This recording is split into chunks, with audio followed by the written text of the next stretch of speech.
विवेक sir, जिस तरीके से ये पूरी परिस्थिति दिख रही है, अभी एक तरफ डर की बात सामने आ रही है कि डर जो था वो तमाम जो एनसीपी के नेता है उनके छटकने का था। दूसरी तरफ बीजेपी को भी जल्दबाजी थी, लेकिन ये सारी जल्दबाजियां, सारे डर अपनी जगह पर है। सुनेत्रा पवार का जो स्टेप है, शरद पवार भले ही ये कह रहे हो कि मुझे नहीं पता था, लेकिन क्या शरद पवार ये कह करके इससे बरी हो सकते हैं?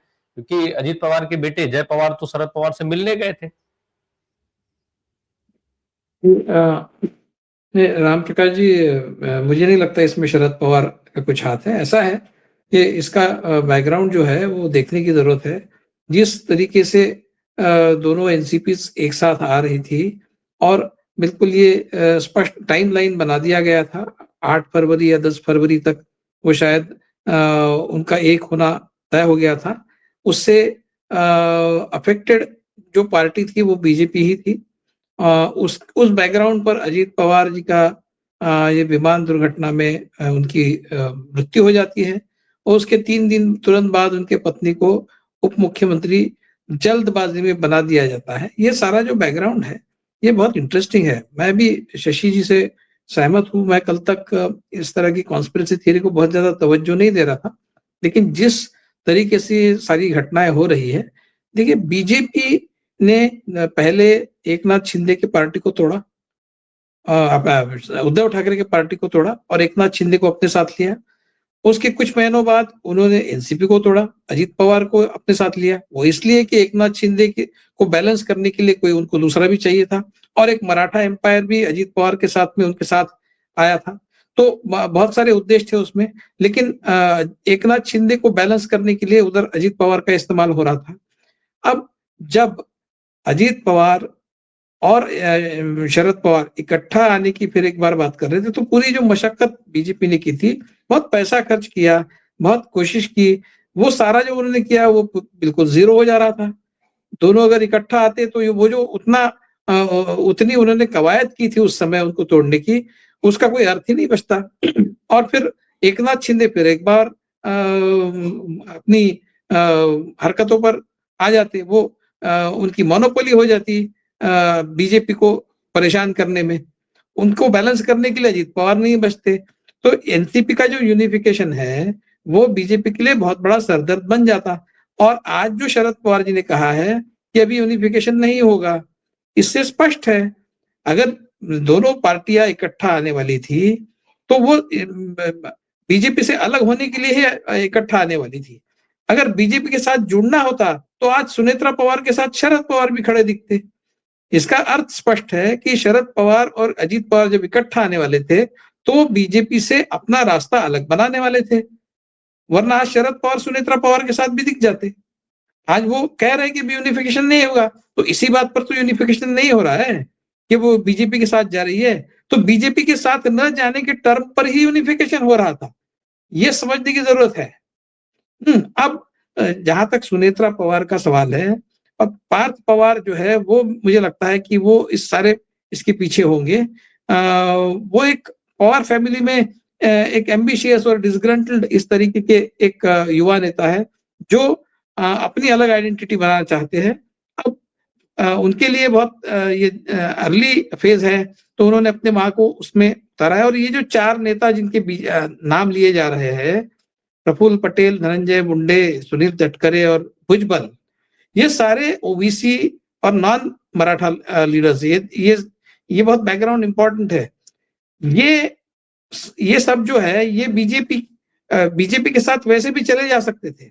वो इवेंचुअली ये भी हो सकता था अगर यूनिफिकेशन आगे बढ़ता, यूनिफिकेशन का प्रोसेस आगे बढ़ता तो ये, और अगर अजीत पवार जिंदा होते तो हो सकता था हम ये भी देख लेते कि ये सारे जो लीडर्स है वो इस यूनिफिकेशन में शामिल ना होते हुए वो बीजेपी में शामिल हो जाते थे, ये भी हो सकता था। अब अजीत पवार सीन से हट गए हैं या जो भी हुआ है, तो उसके बाद अभी एक मराठा फेस तो चाहिए। मराठा फेस कौन हो सकता है?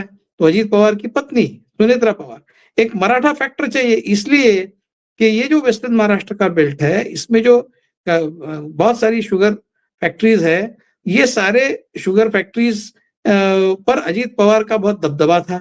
20-21 कुछ शुगर फैक्ट्री ऐसी है जिसमें उनके लोग थे, कोऑपरेटिव सोसाइटीज़ है, क्रेडिट सोसाइटीज़ है, ये सारा जो एक जाल है कोऑपरेटिव्स का, उस पर अजित पवार का शिकंजा था।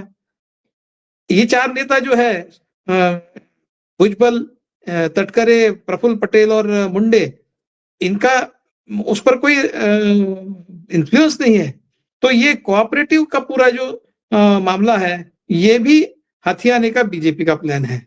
और वो किसके थ्रू हथियाया जा सकता है? वो अजित पवार की फैमिली के थ्रू हथियाया जा सकता है। और ऊपर कोऑपरेटिव मिनिस्टर कौन है? अमित शाह है। तो ये सारा खेल यूनिफिकेशन ना हो इसके लिए हुआ है। अब इसमें अजित पवार का मृत्यु जो है वो हम संशय की दृष्टि से देख सकते हैं क्या? आशंका से देख सकते हैं क्या? तो बिल्कुल आज तो देख सकते हैं, क्योंकि जिस तरीके से, जिस हेस्टी तरीके से ये सब शपथ विधि वगैरह हो रहा है, ये स्पष्ट दिखाता है कि बीजेपी बिल्कुल नहीं चाहती थी कि ये इकट्ठा आए और बरसों की मेहनत उनकी शून्य हो जाए और एक नाथ शिंदे फिर एक बार पावरफुल हो जाए और सरकार के आंकड़ों में भी कमी आए। तो अब ये हो सकता है आने वाले समय में, पता नहीं मुझे कि सुनेत्रा पवार जो है वो कोई पॉलिटिकली बहुत सेवी है, वो तो चुनाव ही नहीं जीती थी वहां से। अब वो कितना अच्छी राजनीतिज्ञ है किसी को पता नहीं, वो समाज कार्य में लगी रही इतने दिन, वो ठीक है, लेकिन राजनीति तो पूरी बीजेपी ही चलाएगी।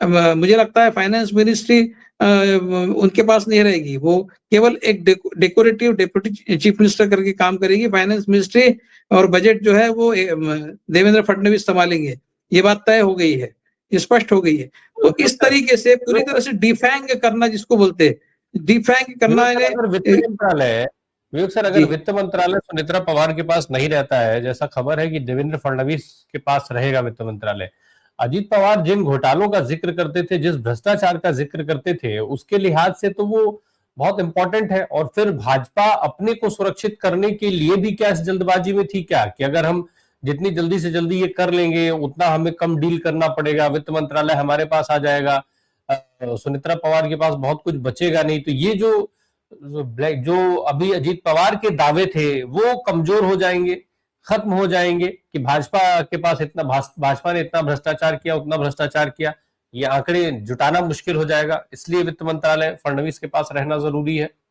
नहीं, वो भी है, वो तो है, लेकिन ऐसा है कि सुनेत्रा पवार वित्त मंत्रालय जैसा मंत्रालय संभाल नहीं सकती। बजट पेश करना है, अभी आने वाले 1-2 महीने में बजट पेश करना है, तो सुनेत्रा पवार बहुत ही इनएक्सपीरियंस्ड है, वो नहीं कर सकती। तो नेचुरली वो बाकी घोटालों के कागजात वगैरह ये सब ठीक है, ये तो एक जुड़ा हुआ मामला है उसके साथ में, लेकिन बजट का प्रेजेंटेशन और राज्य की अर्थनीति चलाना, ये अपने आप में एक बहुत ही अलग विषय है। सुनेत्रा पवार उसके लिए कॉम्पिटेंट नहीं है, ये बात स्पष्ट है। तो जाहिर सी बात है कि मुख्यमंत्री के नाते देवेंद्र फडणवीस, और वो वित्त मंत्री भी रह चुके हैं, देवेंद्र फडणवीस अपने हाथ में ये लेंगे, ये जाहिर सी बात है वो करेंगे, और इकोनॉमिक्स में उनकी महारत भी है देवेंद्र फडणवीस की। तो अब उसमें ये उस प्रोसेस में ये भी हो जाता है कि सुनेत्रा पवार केवल एक डेकोरेटिव डिप्टी चीफ मिनिस्टर बन के रहेगी, जिनके पास कुछ छोटे मोटे मंत्रालय जिनको दिए जाएंगे, और पूरी तरह से डिफैंग करना जिसको बोलते हैं, उस तरह से पवार फैमिली को, अजीत पवार की फैमिली को पूरी तरह से और अगर लार्जर कॉन्टेक्स्ट में देखा जाए तो पूरे ही पवार फैमिली को लगभग पूरी तरह से नेस्तनाबूद करने का प्लान बीजेपी ने, मुझे लगता है लॉजिकल एंड तक वो अभी ले जा रहे हैं। जो उनको बिखरता हुआ दिख रहा था शरद पवार और अजीत पवार को इकट्ठा आते हुए देख, वो जो परेशान हो गए थे, अब उस परेशानी से उनको मुक्ति मिलेगी, और वो परेशानी, उस मुक्ति की शुरुआत होती है अजीत पवार के बहुत ही शंकास्पद मृत्यु से। जी